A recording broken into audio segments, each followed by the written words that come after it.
세월호 참사 5주기를 앞둔 지난 주말 희생자들을 애도하는 추모 행사가 서울 도심 곳곳에서 열렸습니다. 검찰이 환경부 블랙리스트 의혹이 제기된 신미숙 현직 청와대 비서관을 피의자 신분으로 조사한 사실이 확인됐습니다. 경찰 조사에서 가수 승리가 투자자를 상대로 성접대를 한 정황에 대한 진술이 확보됐습니다. 유동성 위기에 몰린 금호 아시아나그룹이 오늘 오전 아시아나항공을 매각하기로 최종 결정했습니다. 자세한 소식은 잠시 후 뉴스에서 전해드리겠습니다. 시청자 여러분 안녕하십니까? 신동아 방송 이현진입니다. 세월호 참사 5주기를 앞둔 지난 주말 희생자들을 애도하는 추모 행사가 서울 도심 곳곳에서 열렸습니다. 4.16 연대가 주최하는 세월호 참사 5주기 컨퍼런스를 통해 앞으로 해결해야 할 과제에 대한 논의가 이뤄졌습니다. 본 행사에는 세월호 유가족들이 참석한 가운데 관련 활동가들과 문화인 그리고 학계 및 법조계 관계자들의 강연이 진행됐습니다. 이어 광화문에서 다양한 공연과 신앙송 등으로 세월호 참사를 기억하는 국민참여 기억 무대와 4.16 참사를 의미하는 노란우산 플래시몹 행사가 열렸습니다.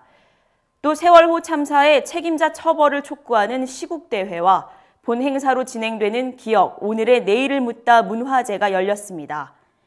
한편 전국교직원 노동조합은 세월호 참사 진상규명을 위해 특별수사단 설치와 전면 재수사를 요구할 계획이라고 밝혔습니다. 검찰이 지난 10일 환경부 블랙리스트 의혹을 놓고 신미숙 청와대 비서관을 피의자 신분으로 조사한 사실이 확인됐습니다. 검찰의 환경부 블랙리스트 의혹 수사가 시작된 뒤 청와대의 비서관급 인사가 검찰 조사를 받은 건 이번이 처음입니다. 신 비서관은 이른바 채용비리 의혹이 제기됐는데 청와대가 추천한 인사를 산하기관 임원으로 임명하기 위해 환경부 관계자 등을 통해 직접 개입한 혐의를 받고 있습니다. 그러나 신 비서관은 검찰 조사에서 혐의를 부인한 것으로 알려졌습니다. 한편 검찰은 신 비서관을 이번 주 재소환해 추가 조사한 뒤 형사처벌 여부 등에 대해 결정할 방침입니다. 가수 승리가 투자자를 상대로 성접대를 한 정황이 경찰 조사에서 일부 확인됐다고 밝혀진 가운데 재작년 필리핀에서 열린 가수 승리의 생일 파티에서 성접대가 이루어진 사실이 밝혀졌습니다. 서울지방경찰청 광역수사대는 당시 파티에 참석했던 일부 유흥업소 여성들을 조사하는 과정에서 실제 성관계가 있었다는 진술을 확보했습니다. 다만 이 여성들은 파티에 참석했던 승리의 지인 및 외국인 투자자 남성들과 자발적 성관계였다고 했으며 다른 사람의 지시를 받은 적은 없다고 진술한 것으로 전해졌습니다. 하지만 경찰은 승리 측이 여행 경비를 모두 부담한 것으로 보아 여행 비용을 대가로 성매매 가능성이 있다고 보고 조사하고 있습니다.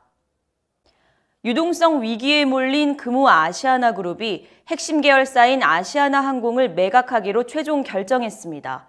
아시아나항공의 모회사인 금호산업은 오늘 이사회를 열고 아시아나항공 매각을 결정했다고 밝혔습니다. 금호산업은 아시아나항공 지분 33.47%를 보유한 최대 주주입니다. 오늘 이사회 결정에 따라 지분 처분 등 본격적인 매각 절차에 들어가게 됩니다. 이상으로 뉴스를 마치겠습니다. 시청해주신 여러분 고맙습니다.